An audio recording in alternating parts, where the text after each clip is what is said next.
नमस्कार, मी तन्मय टिलवाणी. आपण पाहताय हे महत्त्वाचं बातमीपत्र. बातमीपत्राच्या सुरुवातीलाच एक महत्त्वाची आणि तितकीच मोठी बातमी. राजकीय वर्तुळातनं सत्ता स्थापनेचा मार्ग मोकळा झालाय. त्याला कारण आहे भाजपला 15 घटक पक्षांनी दिलेलं समर्थनाचं पत्र. त्यामुळे एनडीएचं सरकार स्थापन करण्याचा मार्ग आता मोकळा झालाय.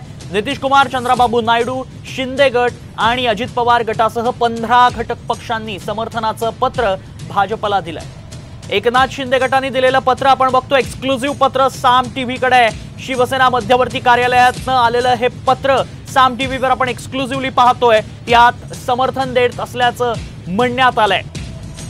मोदी संध्याकाळी 7:30 वाजता सत्ता स्थापनेचा दावा देखील करणार आहेत. मोदी राष्ट्रपतींना भेटून सत्ता स्थापनेचा दावा करतील. भाजपकडे बहुमत नाही असं विरोधक म्हणतायत.